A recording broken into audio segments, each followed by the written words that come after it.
Hello नमस्कार दोस्तों, मैं अमूल कासर। बहुत इंपॉर्टेंट मैसेज है कि आप सबके साथ जुड़ चुका हूं। दोस्तों, ओसीएम के इंपॉर्टेंट जस्टिफाई के क्वेश्चन इस पर्टिकुलर वीडियो में आप देखने वाले हो। ये क्वेश्चन कहां से रिकॉर्ड किए हैं सर? जो आपके इंपॉर्टेंट क्वेश्चन बैंक के सवाल होते हैं, उस क्वेश्चन बैंक के क्वेश्चन लेके मैंने ये रिकॉर्ड किया हुआ है वीडियो।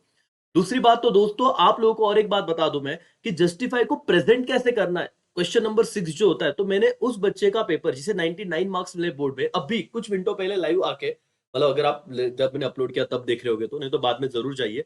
लाइव सेशन में आपको दिखेगा कि how to present, how to write that question, कि आपको ज्यादा से ज्यादा मार्क्स मिले, प्रेजेंटेशन कैसे होना चाहिए वो देखिए। 10 मिनट का वीडियो, आपको बहुत फायदा होगा उससे। बाकी जो बच्चे अभी जुड़े हैं, प्रीमियर हो रहा है ये सेशन, आप सारा सेशन मतलब पूरा सेशन एक साथ देखिए, आपके जस्टिफाई कंप्लीट हो जाएंगे। आंसर यहाँ पे आपको छोटे दिख सकते हैं, तो उसे मतलब मेन कंटेंट तो ही रहेगा, एक्स्ट्रा बड़ा आंसर करने के लिए और क्या एडिशनल बातें कर सकते हैं, तो प्रेजेंटेशन वाला वीडियो देखिए। बाकी इतना लिखा तो भी सफिशिएंट रहेगा, आपको मार्क्स मिल जाएंगे। तो दोस्तों, बिना समय गवाए आप लोगों को वीडियो देखने की शुरुआत करनी है। अब आपका वीडियो शुरू हो रहा है, तो पूरा देखना, अपने दोस्तों के साथ जरूर शेयर करना और लाइक कमेंट जरूर कर देना। चलो बाय, टेक केयर, जय हिंद, जय भारत।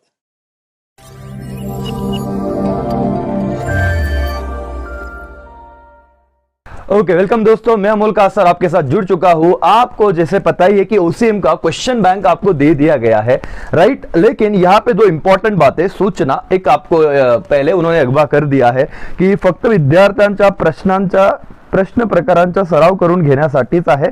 सदर प्रश्न संचातील प्रश्न बोर्डाच्या प्रश्न पत्रिकेत येतीलच असे नाही, याची नोंद घ्यावी।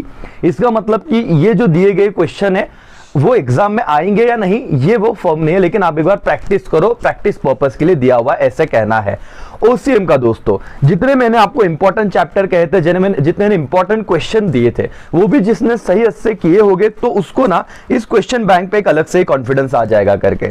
मलिक, मैंने दो पार्ट 1 डिस्टिंग्विश का और पार्ट 2A बनाया है। पार्ट 2B सेकेंड चैप्टर पे बनाना है, मतलब बाकी वो जो आ जाएगा करके।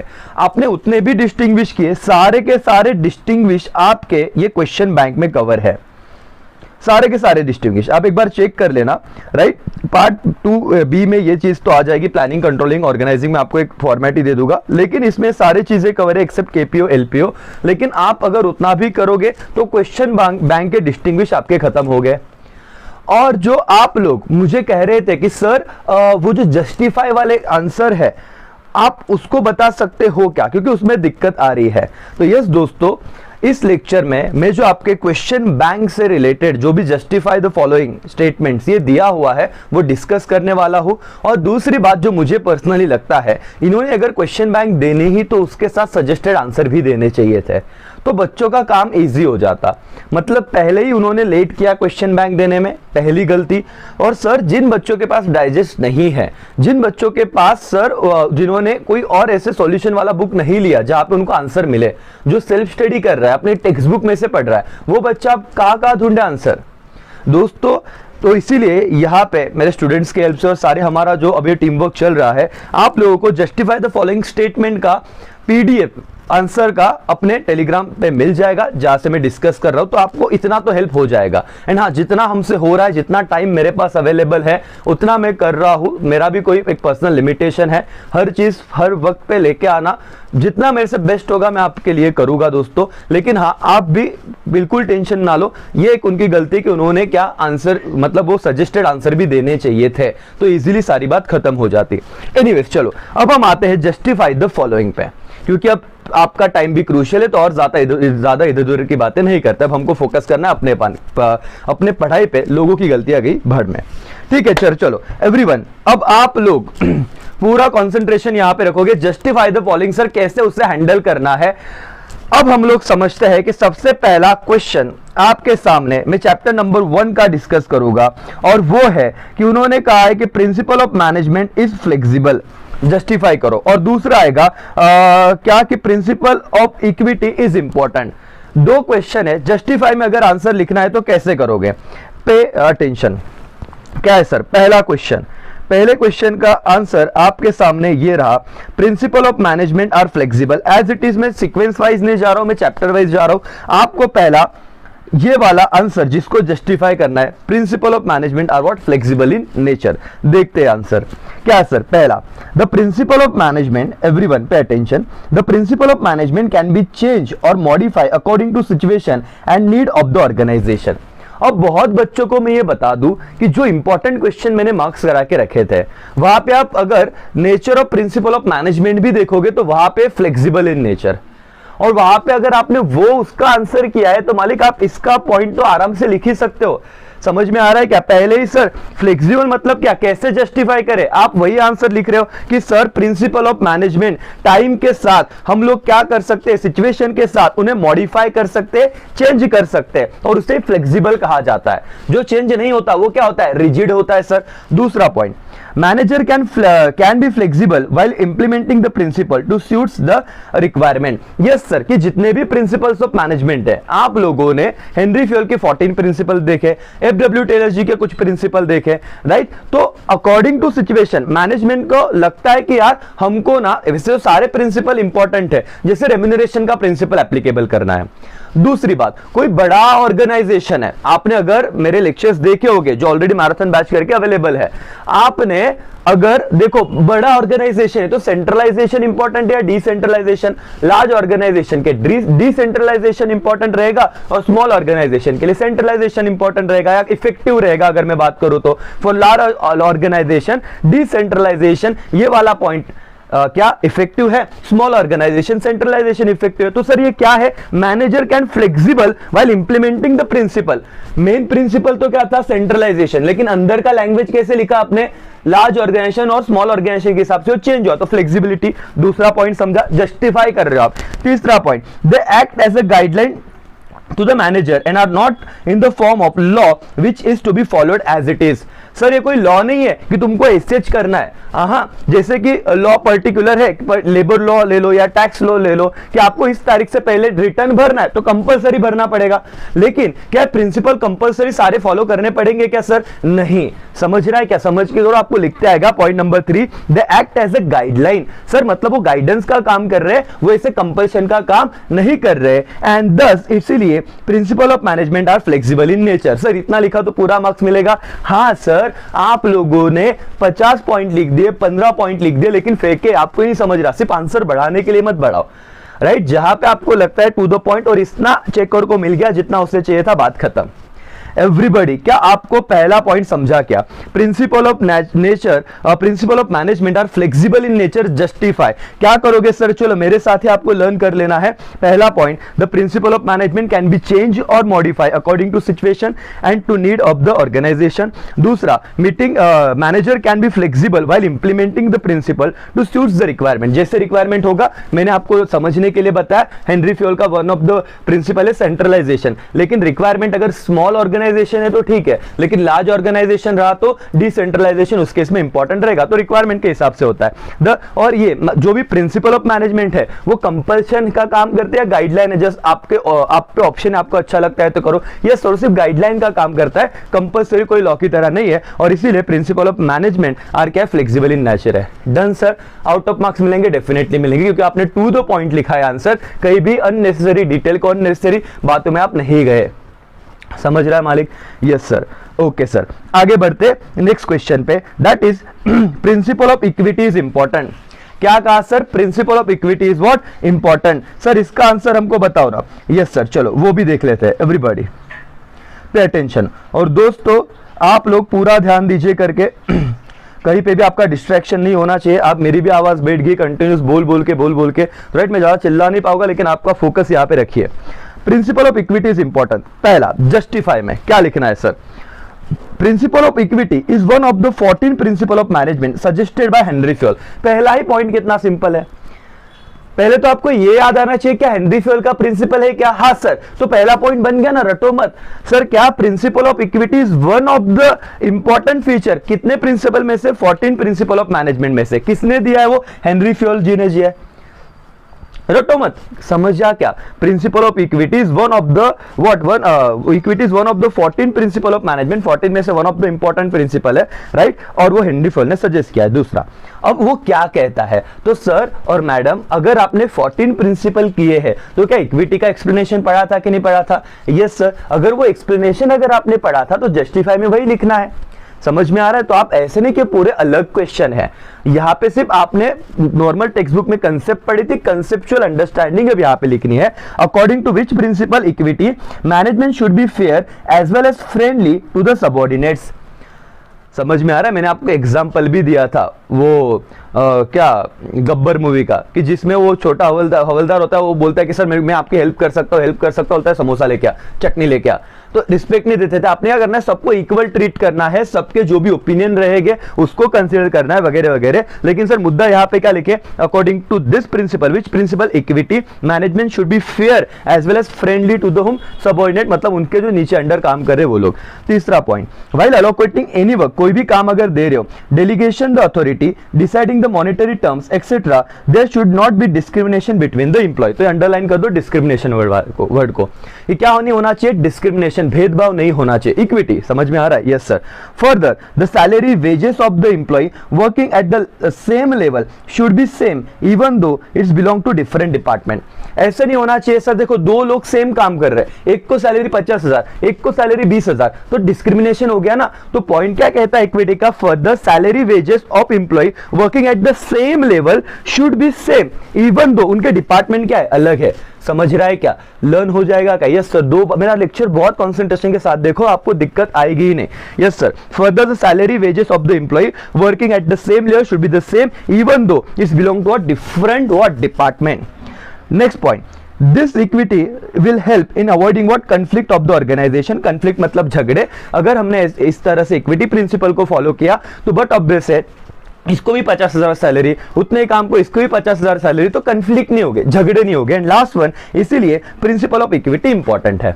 समझा सर? जस्टिफाई करो, क्या था statement, principal of equity is important.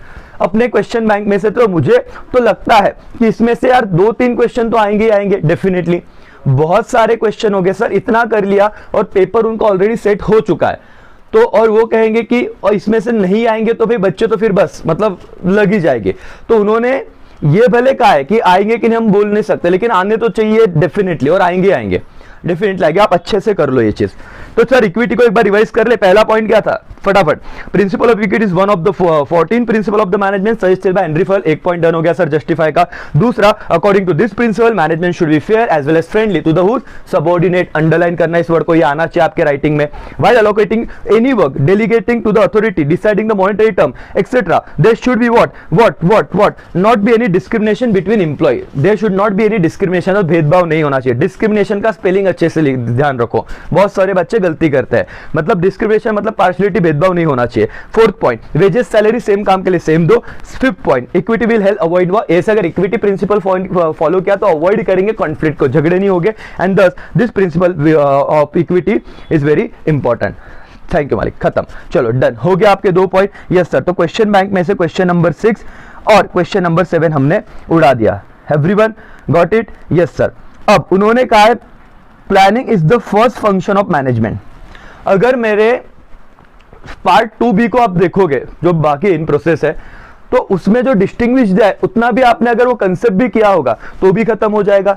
मालिक एक्स्ट्रा नॉलेज ये दे रहा हूं मैं कि आप लोगों को सेकंड चैप्टर करने में एक साथ लिया तो डिफिकल्ट जाता है। मैं अभी भी कहता हूं टाइम नहीं गया है, एक दिन में एक फंक्शन को उठाओ। प्लानिंग और उसके इंपॉर्टेंट आराम से होते हैं, सिर्फ 10 ही पॉइंट है। ऐसे अगर आपने अगले 7 दिन दिए, 2-2 बार रिवाइज किया, 1-2 घंटा, तो भी आपका 7 दिन में पूरा चैप्टर हो जाता है। तो एक साथ मत उठाओ चैप्टर को, कंफ्यूजन होता है, एक एक करके उठाओ। पहले प्लानिंग करो, दूसरे दिन स्टाफिंग करते हैं, प्लानिंग को वापस रिवाइज करो, फिर स्टाफिंग करो।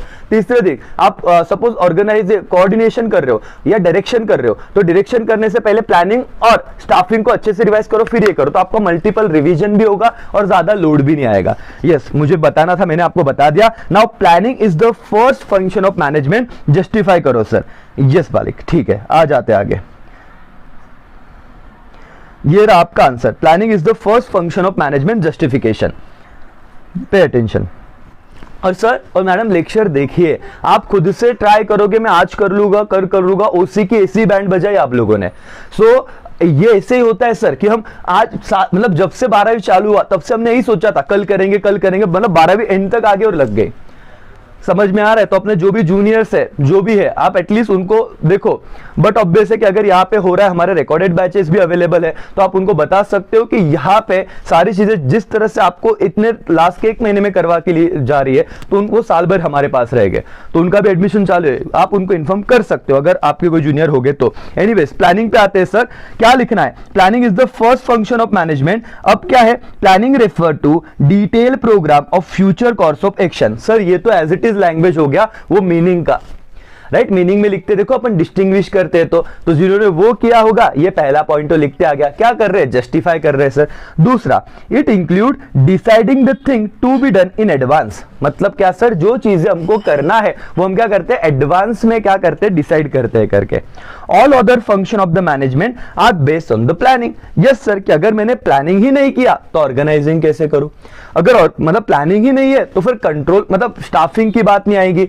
कोऑर्डिनेशन, डायरेक्शन, ये फंक्शन ही कब काम में आएगा? जब आपने कुछ आइडिया सोचा, उसको प्लान किया। अब प्लान करने के बाद सर अब उसको अगर इंप्लीमेंट करना है तो organising, staffing, direction, coordination, control आएगा। तो इसलिए ये लाइन समझा। All other function, coordination, control, staffing, direction, ये सब किस पे डिपेंड है या बेस है? प्लानिंग पे।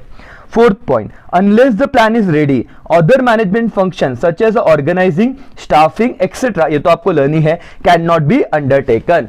कि सर और मैडम अगर मैंने कोई प्लान ही नहीं किया, कोई चीज मेरे दिमाग में आई ही नहीं, तो वो अगर मैंने सोचा ही नहीं तो करूंगा कैसे? तो unless the plan is ready, other management functions such as organizing, staffing cannot be undertaken। तो पॉइंट नंबर 3 और 4 तो लर्न हो ही जाना चाहिए कि all other functions of management are based on the planning।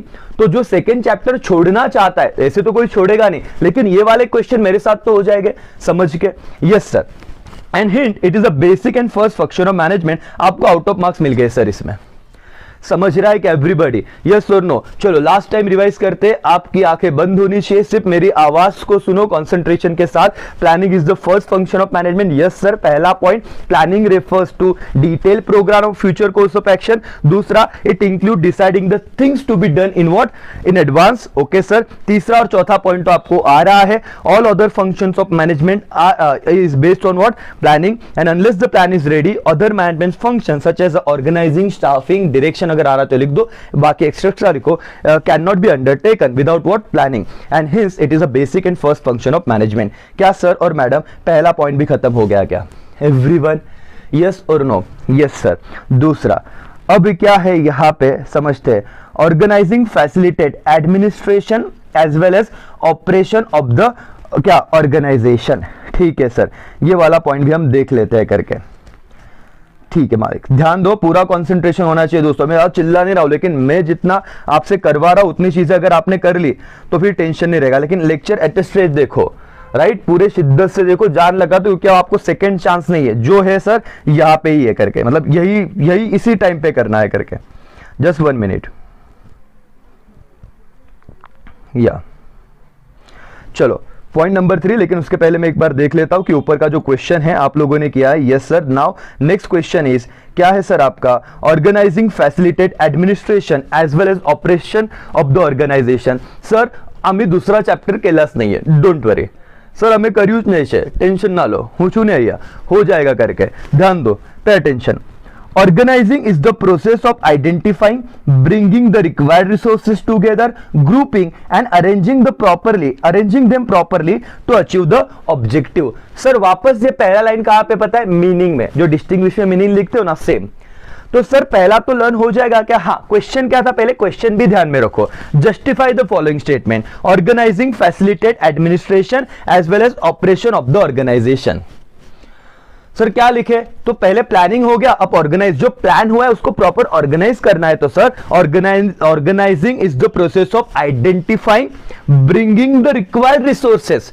मतलब प्लान क्या था कि क्रिकेट खेलने को जाना है, तो मैंने क्या किया, कौन से जगह पे मैं क्रिकेट खेलूंगा, हमारे नजदीक कौन सा ग्राउंड ऑफ अवेलेबल है, bringing the required resources, bat कौन लाएगा, बॉल कौन लाएगा, ये सारी बातें, grouping resources together, grouping and arranging them properly for achieving the objective. Proper तरीके से हम क्या करेंगे, सारी चीजों को अरेंज करेंगे, हमारा जितने भी फ्रेंड्स हैं उनको व्हाट्सएप ग्रुप बनाएंगे, कभी कौन आ रहा है, कैसे आ रहा है, क्या आ रहा है, और एक टाइम डिसाइड करेंगे और उस प्लेस पे जाके क्रिकेट खेलना, हमारा ऑब्जेक्टिव अचीव हो जाएगा कि भाई उस जगह पे हम पहुंच गए और अब मैच खेलने लगे। एवरीबॉडी, पहला पॉइंट रटना नहीं है, समझना है, याद रहेगा। ऑर्गेनाइजिंग, और पहले पॉइंट पे ज्यादा दिक्कत है, आगे के हो जाएंगे। Organising is the process of identifying, bringing the required resources together, grouping and what, arranging them properly for achieving what, objective. दूसरा, firstly organising involve identifying various activity and grouping them together. तो sir क्या क्या होने वाला है वहां पे, मैं अगर क्रिकेट की बात करूं तो तुम देखो सर कुछ ऐसे बैट और बॉल लेके आओ, खत्म।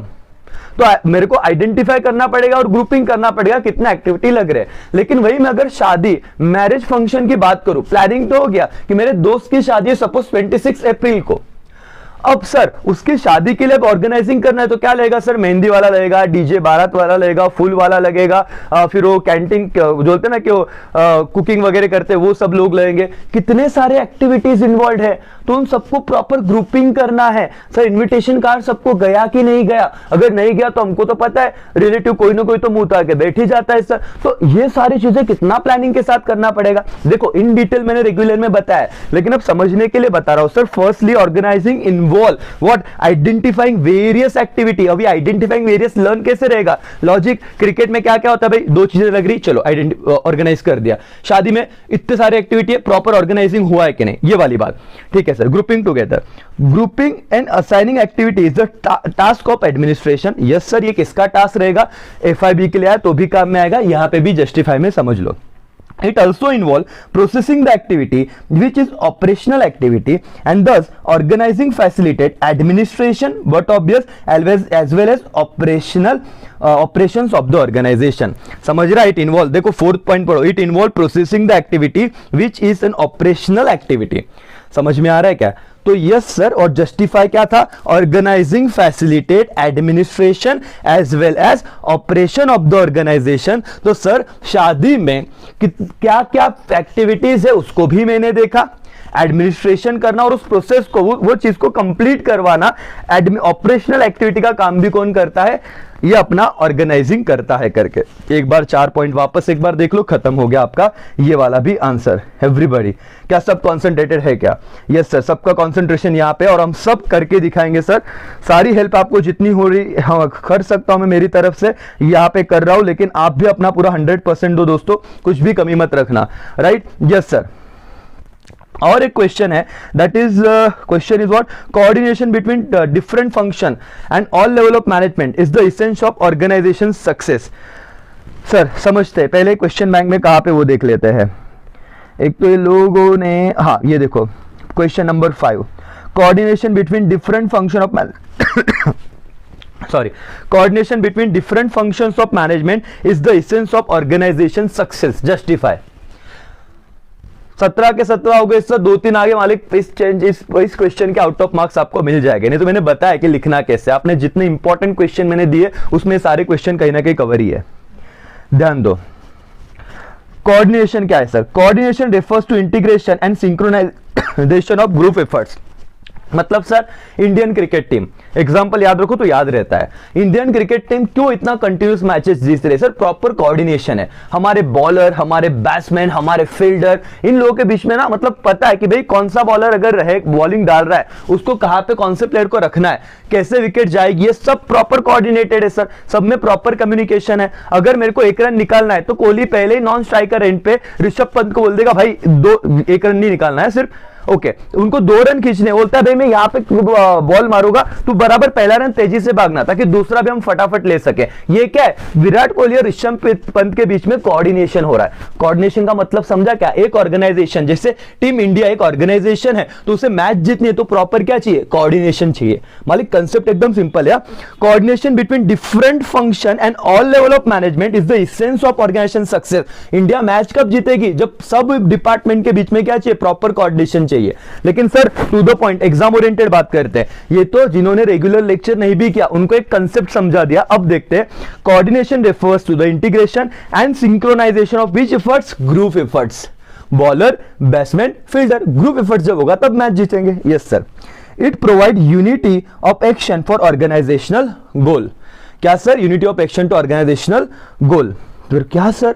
मेरे को नहीं समझा है, लर्न नहीं हुआ sir. Provide unity of action of for organisational goal. Indian cricket का गोल क्या है? मैच जीतना। और अगर आप में प्रॉपर कोऑर्डिनेशन है तो प्रोवाइड क्या करता है? Unity of action. सब अपना, हर एक डिपार्टमेंट अपना अपना दम लगाता है। बॉलर अपना दम लगा रहे, बैट्समैन अच्छा स्कोर कर रहे, फील्डर रन बचा रहा है। समझा क्या? Unity. It also bind all together all other functions of management together. मतलब सर रेम्यूनरेशन का फंक्शन हो गया, सेंट्रलाइजेशन का फंक्शन हो गया, सर यूनिटी ऑफ कमांड हो गया, यूनिटी ऑफ डायरेक्शन हो गया, या फिर आप कहो, ये तो हेनरी फ्यूल के प्रिंसिपल की बात की मैंने कि ये चीजें भी वहां पे रहेगी। लेकिन प्लानिंग अगर हो गया तो ऑर्गेनाइजिंग, स्टाफिंग, डायरेक्शन, कोऑर्डिनेशन और कंट्रोल। सर कंट्रोल कौन करता है? जैसे कि अगर मैं बात करूं, चलो बट ऑब्वियस फंक्शन में तो ये प्रिंसिपल्स आने ही वाले, सक्सेस का ये भी राज है ही। बट सर कंट्रोल, अब अपने कोच होते हैं, जैसे रवि शास्त्री बाहर बैठे रहते हैं, फील्डिंग कोच कुछ तो वो लैपटॉप लेके कुछ ना कुछ करते रहते हैं, तो ये क्या कर रहे हैं? कंट्रोलिंग का काम कर रहे हैं। जैसे कुछ किसी बॉलर ने बहुत रन खा लिए एक मैच में, बोलेंगे भाई तू कहां पे गलत जगह पे बॉल डाल रहा है। तो ये कौन कर रहा है कि ये जो डिफरेंस, ये जो गलत चीजें हो रही है, तो आपको, आपका अगर कोऑर्डिनेशन प्रॉपर है तो वो सारे ऑल फंक्शन के साथ बाइंडिंग रहता है। It harmonizes the different element and efforts of the organization in order to ensure smooth flow of organizational activity and achieve the common objective। अगर आपकी टीम इतना प्रॉपर कोऑर्डिनेटेड है तो सर झगड़े होने के चांसेस कम है और आप इजीली अपना गोल अचीव कर सकते हो। And last, hence coordination between different function and all level of employ is the essence of what? Organisation success. इसीलिए सर कि अगर प्रॉपर कोऑर्डिनेशन रहा तो आप लोग आपने ऑर्गेनाइजेशन के सक्सेस को इजीली क्या कर सकते हो? अचीव कर सकते हो करके। मालिक समझा क्या? Yes sir. तो क्वेश्चन बैंक में से 5 क्वेश्चन तो मेरे हो गए 17 में से, बराबर। दोस्तों स्टार्टिंग में मैंने कुछ एक्स्ट्रा बात भी डिस्कस की रिलेटेड टू क्वेश्चन बैंक, तो इस लेक्चर में यहीं पे रुकता हूं, राइट। इसे पार्ट 1 कह देते हैं हम लोग। आपको समझ गया जस्टिफाई कैसे लिखना है। देखो अब मेरी भी आवाज थोड़ी बैठ गई है, मैं बिल्कुल ट्राई करूंगा कि मेरे रेगुलर बैचेस सबको कवर करके हम तुम लोगों को या अपने सारे बच्चों को बेस्ट टू बेस्ट दिया जाए और उनसे वो उतना आउटपुट निकाला जाए और इजीली जो चीज पता है कि सॉर्टेड है, कोई कभी भी पढ़ना चालू करे मार्क्स अचीव कर ही सकता है, राइट। टाइम नहीं गया है, सो प्लीज अपना पूरा फोकस बनाए रखें। जैसे ही मुझे टाइम मिलता है मैं सेकेंड पार्ट या थर्ड पार्ट में मतलब छोटे छोटे लेक्चर्स रख के इसको खत्म कर दूंगा। लेकिन दोस्तों आप लोग मोटिवेट रहिए, राइट। अगर आपको वीडियो पसंद आ रहे तो लाइक्स कीजिए, कमेंट कीजिए, अपने दोस्तों के साथ शेयर भी कीजिए, राइट, ताकि अगर अपनी मेहनत हो रही तो सबको काम में आए, राइट दोस्तों। तो यहाँ पे ही रुकता हूं मैं, नेक्स्ट लेक्चर बहुत ही जल्द आपके सामने लेके आऊंगा। तब तक के लिए बाय बाय, टेक केयर, जय हिंद, जय भारत। वेलकम दोस्तों, मैं अमोल कासर आपके साथ जुड़ चुका हूं वापस ओसीएम के इस क्वेश्चन के साथ, जिसमें आपको जस्टिफाई करना है कुछ स्टेटमेंट को। दोस्तों पहले लेक्चर में मैंने 5 क्वेश्चंस के आंसर आपके साथ डिस्कस किए थे। बहुत सारे क्वेश्चंस बहुत बच्चों ने उसे अप्रिशिएट किया, कुछ बच्चों को थोड़े बहुत डाउट थे कि सर कितने पॉइंट्स को हम लिखे करके क्या करें। ध्यान दो दोस्तों, यहाँ पे बोर्ड को क्या एक्सपेक्टेड है। आपको पहली बात तो एनी 2 लिखने हैं आउट ऑफ 4, तो सर चलो यहाँ पे अच्छी बात है करके, राइट, अपने मार्क्स तो सब बन जाएंगे। और क्या कहा है ध्यान दो, in the answer to each sub question write minimum 4 point with subtitle, write to the point explanation, underline subtitle given below। तो सर क्या है, एक तो आपको सब टाइटल जहां जहां पे अवेलेबल है वहां पे दे दो, अगर अवेलेबल नहीं है तो इंपॉर्टेंट वर्ड को कुछ अंडरलाइन कर देना, जैसे कि यहाँ पे प्लानिंग हो गया, क्या बेसिक फंक्शंस ऑफ मैनेजमेंट है करके, राइट। ये एक सजेस्टेड आंसर है। तो दोस्तों 3-4 लाइन लिखा तो भी आपको मार्क्स मिलेंगे। तो ये दिमाग में मत रखो कि सर आप जो हमें आंसर बता रहे हो उतना किया तो मार्क्स मिलेंगे क्या। देखो अब तक अगर आपने कोई और चीज फॉलो की है अच्छे से उसको लर्न करो, या फिर ये आपको आपके टेक्स्ट बुक का जो फॉन्ट है जिस हिसाब से अपनी टेक्स्ट बुक बनी है, बट ऑब्वियस वहां पे आंसर बड़े दिखेंगे, आपका डाइजेस्ट यहाँ पे वो दिखने के लिए एक लाइन दिख रहा है, लेकिन डेफिनेटली जब आप खुद लिखोगे तो 2 लाइन में कन्वर्ट होने ही वाला है। समझ में आ रहा है दोस्तों? एक बार ट्राई करके देखो, जितना एक्सपेक्टेड आंसर है उतना मैंने दिया है, तो टेंशन लेने की जरूरत बिल्कुल भी नहीं है। और मालिक आप कोई भी चीज का टेंशन मत लो, सब चीज आराम से होने वाली है। अगर एग्जाम आगे भी जाता है तो भी हम जो हमारा फ्लो है वो हमें तोड़ना नहीं है। आई होप आप सबने कॉन्फिडेंस बूस्टर देख लिया होगा। उस वीडियो में बहुत सारे बच्चों के अच्छे अच्छे कमेंट आए और हम यही चाहते हैं कि आप लोग अपना कॉन्फिडेंस बनाए रखें और जो एक्चुअल आपका कैपेबिलिटी है, जो एक्चुअल आप हो, वैसा रिजल्ट आप लेके आओ। राइट? अपने आप को कभी भी कम मत समझना दोस्तों। चलो सर पॉइंट पे आते हैं। अब कुछ क्वेश्चन यहां पे रह गए और हर बात का लॉजिक मैं आपको बताऊंगा। जो दोस्तों जस्टिफाई द फॉलोइंग में अब हम 2 क्वेश्चन करने वाले हैं। That is entrepreneur must be a good communicator, justify करो, और दूसरा entrepreneur must be a innovator. ठीक है, दोनों को जस्टिफाई करेंगे, लेकिन सर कुछ लॉजिक की बात कर रहे थे। मालिक 8 चैप्टर है ओसीएम में। कितने चैप्टर है? 8। इसमें से ये वाला जो चैप्टर है, चैप्टर नंबर 3, ये चैप्टर नंबर जो 3 है वो 5 मार्क्स के लिए विदाउट ऑप्शन और विद ऑप्शन भी 5 मार्क्स के लिए आता है। तो अगर आपको टाइम नहीं मिलेगा, वर्स्ट सिनारियो में अगर कोई चैप्टर छोड़ना है मतलब सिर्फ 1 टाइम रीडिंग कर ली, तो ये वाला एक चैप्टर होगा। और दोस्तों अगर क्वेश्चन बैंक के जस्टिफाई में अगर आना होगा तो इन दोनों में से अगर एक क्वेश्चन कोई आ सकता है, तो मैं आपको बता रहा हूं ये कब सभी चीजें पढ़नी, हमको कुछ भी छोड़ना नहीं। लेकिन भाई अब क्या करें, डू और डाई सिचुएशन है किसी के लिए, तो उससे फर्स्ट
जब लेक्चर देख रहे हो यहीं पे होना चाहिए मालिक।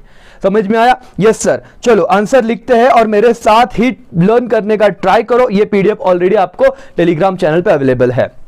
Point 1 sir, entrepreneur must be a good communicator. क्यों? Logic. An entrepreneur need to communicate with customer, supplier, creditor, employee, etc. Sir पहले लाइन में रटने जैसा कुछ भी नहीं है, जस्टिफाई कर रहे हैं हम लोग। क्यों सर? उसको कम्युनिकेशन अच्छा आना चाहिए, बिकॉज सर उसको कम्युनिकेट करना पड़ता है अपने कस्टमर्स के साथ, कम्युनिकेट करना पड़ता है जो उससे सप्लाई कुछ रॉ मटेरियल वगैरह सप्लाई कर रहे हैं सप्लायर्स के साथ, जिनको उसने उधार दिया है क्रेडिटर्स के साथ, इंप्लॉइज के साथ, बहुत सारे लोग, इसलिए उसका कम्युनिकेशन प्रॉपर होना जरूरी है। मालिक पहला पॉइंट लर्न हो गया क्या everybody? Yes sir. Point number 2, he must be able to express his ideas and strategy effectively in order to succeed.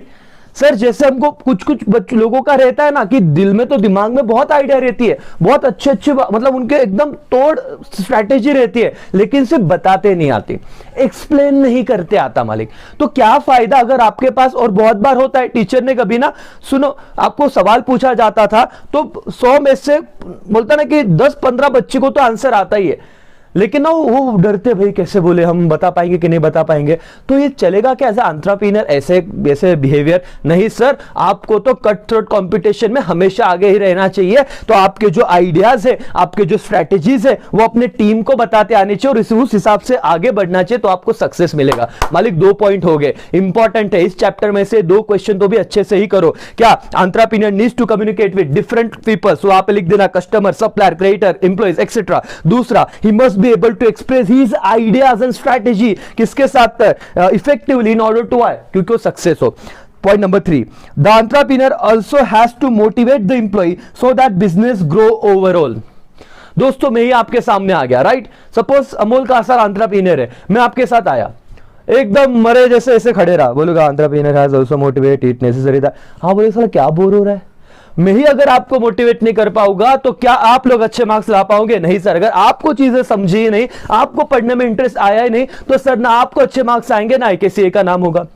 दोस्तों कुछ चीजें हमको एंटरप्रेन्योर्स को बहुत बहुत डेडिकेशन के साथ करनी पड़ती है, और उनमें से वन ऑफ द चीजें जो आपके पास स्किल होना चाहिए वो कम्युनिकेशन। तीसरा पॉइंट आपने बता दिया, the entrepreneur has to motivate the employees so that business grow overall, and it is necessary that there is a proper understanding between sender and receiver of message। ये सबसे important बात है दोस्तों, misunderstanding नहीं होनी चाहिए। क्यों कम्युनिकेशन बेटर होना चाहिए सर? अच्छा होना चाहिए कि सेंडर ने जो देखो क्या it is necessary that there is a proper understanding between sender जो भेज रहा है and receiver of the message। आपने गलती से कुछ मैसेज भेजा और सामने वाले ने क्या किया, उसको मिस इंटरप्रेट किया। 2 करोड़ का डील होने वाला था मालिक, और क्या हुआ, मिसअंडरस्टैंडिंग की वजह से वो डील कैंसिल हो गया। नुकसान किसको हुआ? आपको ही। And last one, hence the entrepreneur must be a good communicator. Answer खत्म। ओके सर 10 सेकंड लो, 10 सेकंड। क्या 10 सेकंड में रिवाइज होगा? सब मेरा साथ दो, हम सब साथ में कर लेंगे। Entrepreneur must be a good communicator. Justify. Sir पहला, entrepreneur need to communicate with different peoples, customer, supplier, creator, employ. He must be express his ideas and strategy effectively in order to succeed. तीसरा, entrepreneur has to motivate employ so that क्या business overall grow करेगा। Then it is necessary that the proper understanding between sender and receiver of the message, and इसीलिए उसको क्या चाहिए, proper communicator होना जरूरी है। चलो दोस्तों नेक्स्ट क्वेश्चन बैंक का, entrepreneur must be a innovator. क्या कहा? इनोवेटर। लेकिन सर लिखे क्या? नए नए शोध उसने लगाने चाहिए, नए नए आइडियाज उसके पास होने चाहिए। लेकिन सर कैसे लिखे? तो ये रहा इसका आंसर।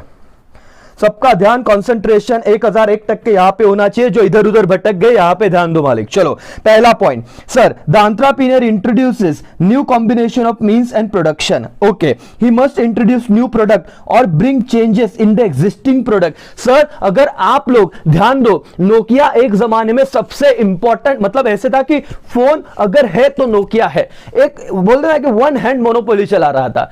मतलब आप अपने दादाजी वगैरह को पूछो, जब फोन आए थे नए नए तो नोकिया नोकिया नोकिया, उसके अलावा कुछ नहीं था। लेकिन सर समय के साथ परिवर्तन नहीं किया गया, एंड्रॉइड उन्होंने एक्सेप्ट नहीं किया, वो अपने विंडोज पे ही रह गए। मालिक क्या हुआ पीछे, मतलब बाद में आने वाली company Vivo, Oppo, one plus, ये जो कंपनी हो गया, रेडमी जो MI का फोन है, ये लोग बाद में आए। उन्होंने क्या किया, एंड्रॉइड को एक्सेप्ट किया। लोगों को क्या लग रहा था, वो फ्रेंडली लग रहा था। लेकिन नोकिया ने बदलाव को एक्सेप्ट नहीं किया। सर एज एन एंटरप्रेन्योर उन्होंने इनोवेटिव सोचना चाहिए था, उन्होंने बदलाव को एक्सेप्ट करना चाहिए था, कुछ नई चीज लेके आनी चाहिए थे।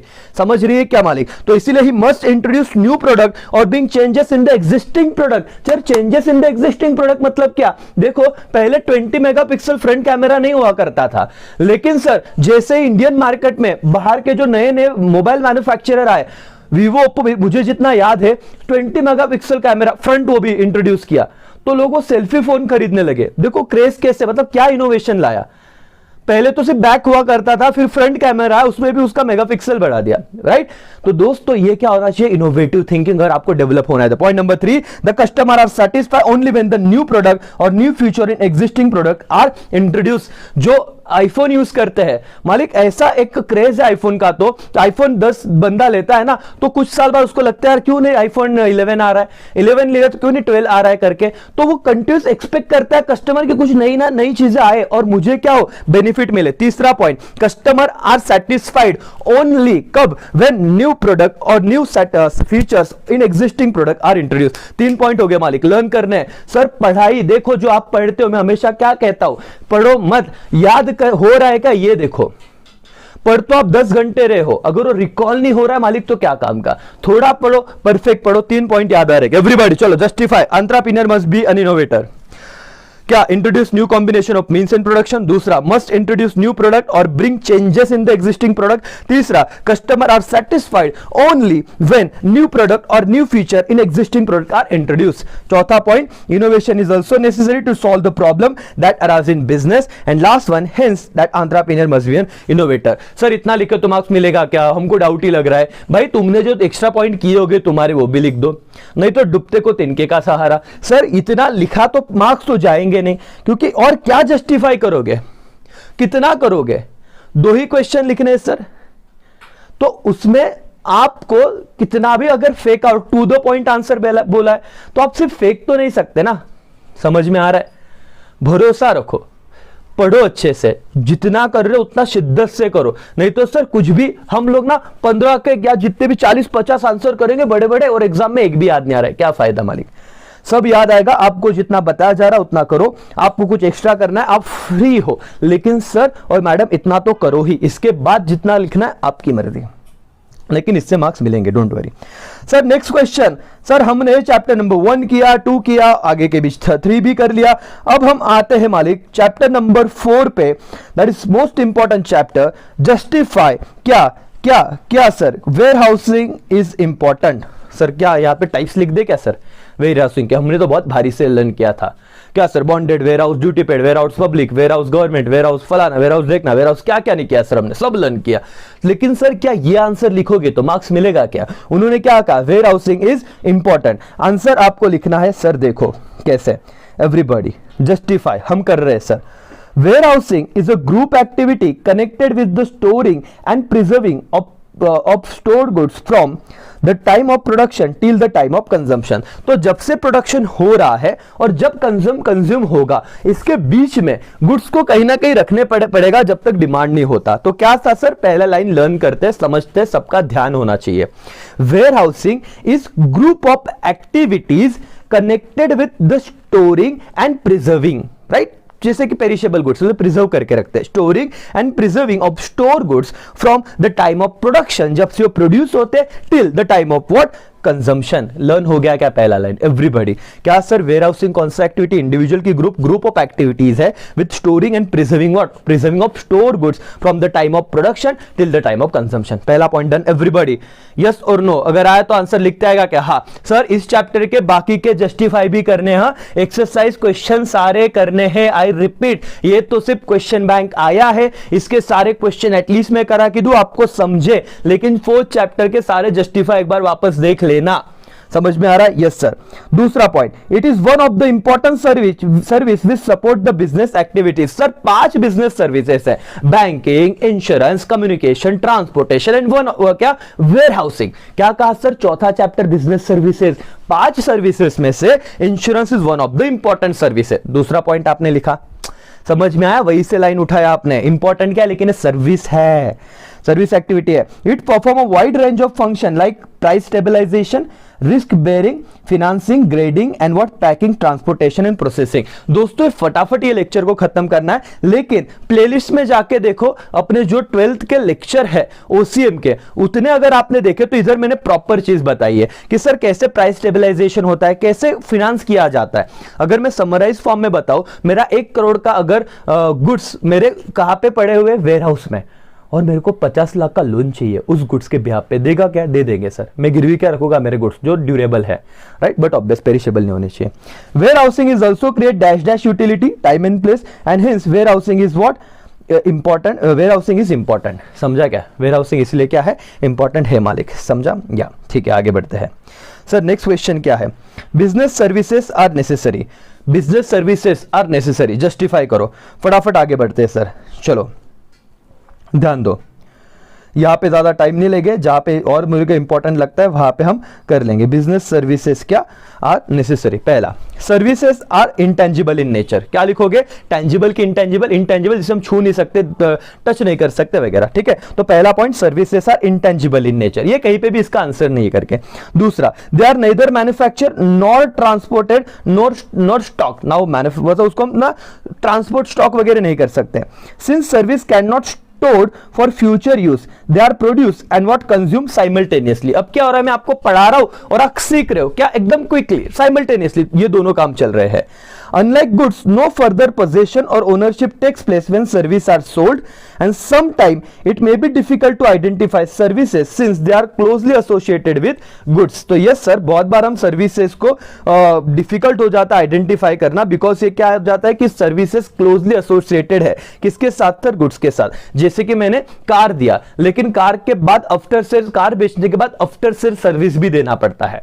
बराबर, जैसे वो उसका सर्विसिंग वगैरह करा के देना, तो अटैच होते हैं। लेकिन पॉइंट इज व्हाट, और उसका यहाँ पे लिख सकते हो क्या सर, आप एग्जांपल ऑफ सर्विसेज लिख सकते हो क्या sir, business services are important, तो क्या क्या सर्विस है, बैंकिंग, कम्युनिकेशन, ट्रांसपोर्टेशन, उसके बाद insurance and warehousing, so on, एक आधा पॉइंट ऐड कर दो। लेकिन इसका ना एक बार सिर्फ स्क्रीनशॉट खींच लो, नहीं तो अच्छे से लर्न कर लो। सर कहाँ पे भी आंसर नहीं मिल रहा था बच्चों को, तो जो टेक्स्ट बुक में दिया है वो पॉइंट हम लिख सकते हैं करके। सर्विसेज आर इंपॉर्टेंट, क्यों सर, क्योंकि आप अपने और एक दो पॉइंट ऐड कर सकते हो, बिजनेसेस का ग्रोथ होने में सर्विसेज का इंपॉर्टेंट रोल है। यस सर, विदाउट आपके जो इंपॉर्टेंट सर्विस है, जैसे वन ऑफ द सर्विस भी मैं हटा दो, बैंकिंग सर्विस हटा दो, क्या बिजनेस ग्रो कर पाएगा? नहीं मालिक।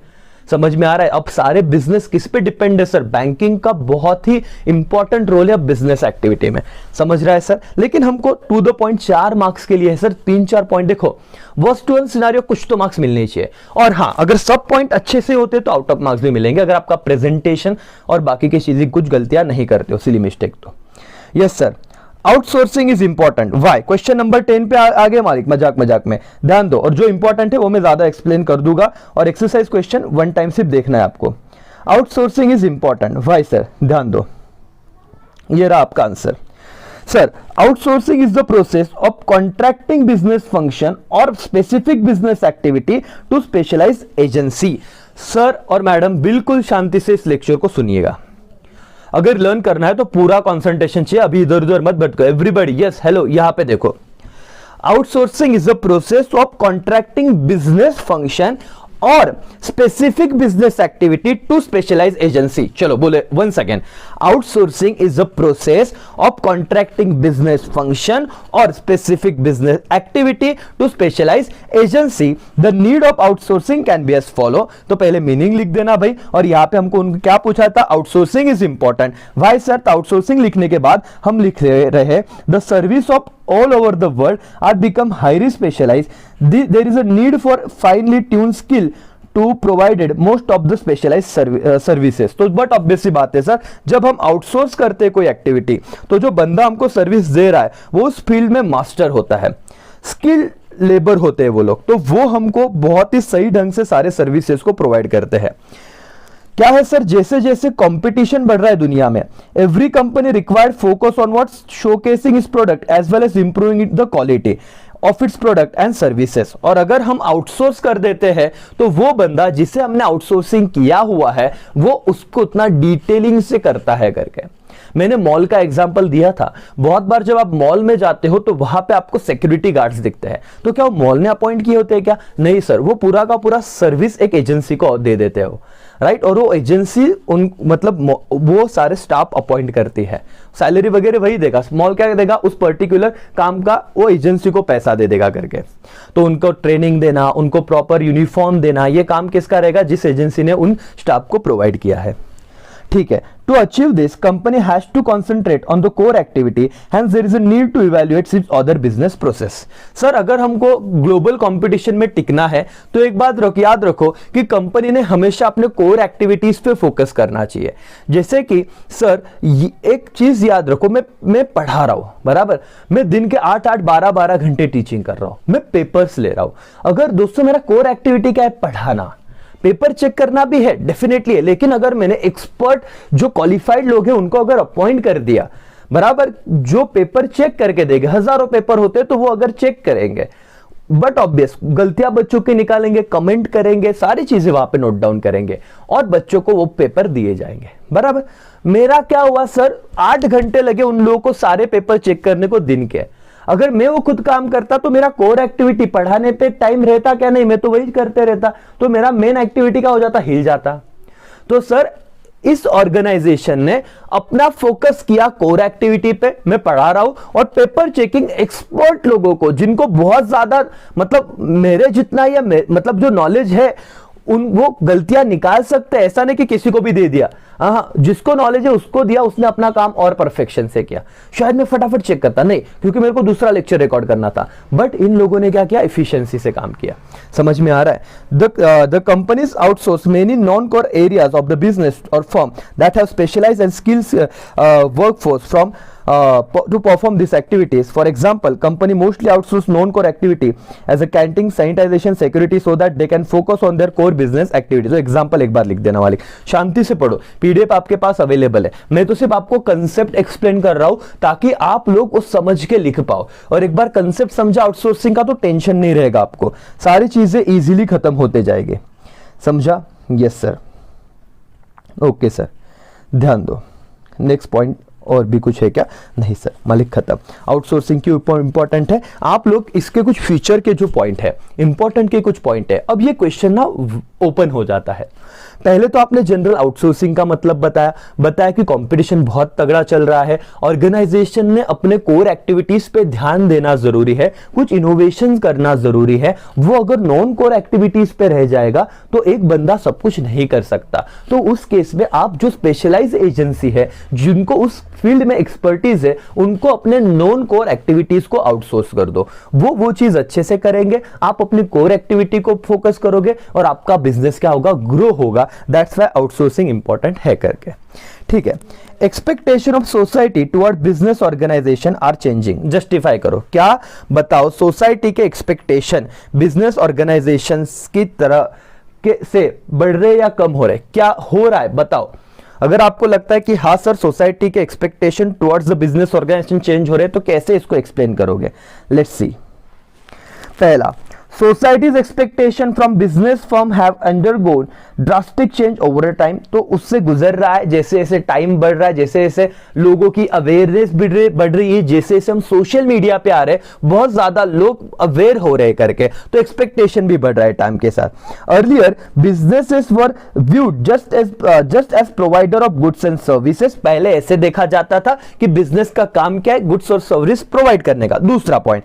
तीसरा पॉइंट, नाउ लेकिन अभी they act as a responsible citizen besides providing goods and services। लेकिन अब उनको देखा जाता है, गुड्स एंड सर्विस तो दो ही, लेकिन आपको जब जब सोसाइटी को आपकी जरूरत पड़ेगी तब तक मदद को भी आना चाहिए। मालिक इस चैप्टर में से जो 6 चैप्टर है, उसमें से अगर मैं आपको एक बात कहूं तो कॉर्पोरेट सोशल रिस्पॉन्सिबिलिटी एक एमसीक्यूज भी है आपके क्वेश्चन बैंक में, और मैंने चैनल पे भी पूछा था, बहुत बच्चों ने गलती की। कितना परसेंट कंपलसरी प्रॉफिट का देना है? 2%। लेकिन वो स्पेसिफिक कैटेगरी में आना चाहिए कंपनी, जहां पे तुमको टर्नओवर का लिमिट दिया है, नेटवर्थ का लिमिट दिया और प्रॉफिट का भी लिमिट दिया। एक बार वो देखना, 2% ऑफ एवरेज प्रॉफिट जो 3 फाइनेंशियल ईयर का है, उतना गरीबों को, सोसाइटी के लिए कंपनी ने उतना काम करना ही चाहिए। ठीक है, businesses are also expected to contribute towards social welfare and hence expectation of society towards changing from the business. तो बिजनेसेस को ये मतलब लोगों का एक्सपेक्टेशन है कि जो सोशल वेलफेयर, जो सोशल एक्टिविटीज है, वहां पे भी बिजनेस ने कंट्रीब्यूट करना चाहिए। मालिक कोरोना का टाइम जैसे फर्स्ट वेव आया था, तब रतन टाटा जी ने कुछ तो 1500 करोड़ या उतने पैसे दिए थे। क्या सर बिजनेस है और उन्होंने हेल्प किया कि नहीं किया? हाँ सर, महिंद्रा ने कुछ हेल्प किया। तो ये जो जितने ग्रो हो रहे हैं, मैंने बहुत डिटेल में बताया उस चैप्टर में कि बिजनेस आइसोलेशन में नहीं रह सकते। वो क्यों इतना बढ़ रहे? क्योंकि उनको हम जैसे कंज्यूमर्स मिल रहे हैं। तो जब बात वेलफेयर की आएगी, जब बात कंज्यूमर के प्रोटेक्शन की आएगी, जब आम बोलते जनता की बात आएगी, जब उनको जरूरत होगी, तो बिजनेसमैन ने आगे आना चाहिए सोशल वेलफेयर के लिए। मालिक समझा? 4-5 पॉइंट है सर, कुछ भी ज्यादा नहीं है। ये 8 मार्क्स तो आपके डेफिनेटली डन होने ही चाहिए। Expectation of society towards business are changing. Sir text book का आपका क्वेश्चन है, अग्री हो, जस्टिफाई करो, तो जस्टिफाई कर दिया। Society's expectation from the business firm have undergone drastic change over a time. पहला point, earlier business viewed as just a provider of goods and services, then after now they act as a responsible citizen beside providing goods and services. इसके अलावा वो responsible citizen की तरह उन्होंने behave करना चाहिए, काम करना चाहिए या कर रहे हैं। और business are also expected to contribute towards for social welfare. Sir Kerala में पिछली बार बाढ़ आ गई थी, बहुत सारे बिजनेस ने वहां पे भी कुछ ना कुछ कंट्रीब्यूट किया था। समझ में आ रहा है? यस सर, यस मालिक। चलो ये हो गया 11th question. 12th, business organisation have responsibility toward different interest group. ये 6 चैप्टर, कुछ बच्चे ये भी छोड़ते हैं। क्यों छोड़ते हो? ये वाले क्वेश्चन तो कर लो, एटलीस्ट एक्सरसाइज क्वेश्चन सारे करने हैं। जो चैप्टर आप छोड़ के जा रहे हो ना, याद रखो ऑब्जेक्टिव्स छोड़ने नहीं है। पहली बात तो छोड़ो ही मत, लेकिन 20 मार्क का सवाल है, मैंने ऑलरेडी एक लेक्चर दे दिया आपको। या चलो, business organisation have responsibility towards different interest group. पढ़ते मालिक। टेंशन लो मत दोस्तों, आराम से करो। एक बार आप पढ़ लोगे तो भी चलेगा। लेक्चर देखा तो क्या होता है सर, 1.5 की स्पीड पे भले देख लो, तो एक बार वो मतलब एक बार कान पे वो चीजें पढ़ती है ना, तो ऐसे लगता है कि यार चलो मतलब ना यस कि हो जाता है करके वो फटाफट फटाफट। समझ रहा है एवरीवन? यस, तो बिल्कुल भी टेंशन ना ले। इसका और एक कुछ पॉइंट मैं आपको बता दूं, अगर आपको पीडीएफ तो आपके पास है, यस और नो, आपने डाउनलोड कर ही ली होगी पीडीएफ। सो यहाँ पे इतना एक पैराग्राफ से पढ़ लेना कि प्राइम मोटिव बिजनेस का है कि प्रॉफिट मेकिंग है। However under the flourish in the long term business require क्या support every element of the society, thus it is the responsibility of business to act as the best interest to act in the best interest of the society as a whole. Business policy should promote an ethical balance between profit maximization and welfare of the different section of the society. Let's learn about, ठीक है ये तो जान दो, लेकिन ये एक paragraph आप लिख सकते हो मालिक। समझ में आया? Yes sir. ऊपर का लिखा तो भी चलेगा। Yes okay sir. अब एक काम करते हैं, business organisation have responsibility toward different interest group. दो बातें यहां पे याद रखो सर, ये जो किया ना, लोगों का एक्सपेक्टेशन बढ़ रहा है, इसी आंसर को आप लोग जैसे कि मैंने अभी आपको बताया, ये वाला जो पैराग्राफ हमने किया ये यहां पे लिख सकते हैं। क्यों सर, वो भी आपको बताता हूं, जस्ट अ मिनट। सर आप देखो, पहले ये बताना कि प्राइम मोटिव तो क्या है, कंपनी का प्रॉफिट कमाना, ये ऊपर भी लिख सकते हो, राइट। लोगों के एक्सपेक्टेशन चेंज हुए वो भी ठीक है सर, ये एक पैराग्राफ हमने पढ़ा, लेकिन पहले 5 पॉइंट लिखो टाइम मिले तो। लेकिन अभी अभी ये वाला जो क्वेश्चन पढ़ा ना हमने, कौन सा, दिस वन, इंटरेस्ट ग्रुप पता है ना आपको कौन कौन है, बोलो तो एम्प्लॉइज, गवर्नमेंट, उसके बाद आपके जो स्टेक होल्डर जिन्होंने आपके इन्वेस्टर जिन्होंने इन्वेस्ट किया कंपनी एंड सो ऑन। ये क्यों करना पड़ता है सर, ये आंसर भी कहीं पे भी नहीं मिल रहा है। तो सर इतना याद रखो, ये पैराग्राफ इतना पढ़ लेना, आने के चांसेस कम है इस चैप्टर में से, बट आ गया तो कंपनी क्या सर, प्रॉफिट मेकिंग एक्टिविटी होती है। लेकिन sir in order to flourish, अगर लॉन्ग टर्म बढ़ना है तो उसे क्या करना पड़ेगा, सोसाइटी के जितने भी एलिमेंट है, मतलब जितने भी उसके बोलते हैं ना सराउंडिंग में लोग हैं, उन सबका ख्याल रखना पड़ेगा। Thus it is the responsibility of business to act as in the best interest of the society as a whole. Business policy should promote the ethical balance between profit maximization and welfare of the different section of the society। इसीलिए आप लोग अगर लिखना है तो responsibility towards investor क्या है sir, कि वो उनको प्रॉपर रिटर्न दे। गवर्नमेंट के तरफ रिस्पॉन्सिबिलिटी क्या है, प्रॉपर टाइम पे टैक्सेशन दे, कुछ भी फ्रॉड वर्ड ना करे, ठीक है सर। उसके बाद जो भी उनके इन्वेस्टर हो गया, गवर्नमेंट हो गया, एम्प्लॉइज का है, एम्प्लॉइज को प्रॉपर सैलरी दे, अच्छे ट्रीटमेंट करे, प्रमोशन वगैरह करे। समझ में आ रहा है? तो एक एक लाइन में आपने सारे इंटरेस्ट ग्रुप की भी बात लिखी ना तो भी चलेगा। आई होप मैंने आपको एक बेस दे दिया। सर 6 चैप्टर पूरा मत लर्न करो, लेकिन रिस्पॉन्सिबिलिटी टुवर्ड मेड हेडिंग तो होगा, गवर्नमेंट, इन्वेस्टर, कंज्यूमर, फलाना देखना, बहुत सारे पॉइंट्स है, तो एक एक रिस्पॉन्सिबिलिटी लिखा तो भी आपका काम बनता है। डिफरेंट इंटरेस्ट ग्रुप में ये सारे लोग आ जाते हैं करके। ओके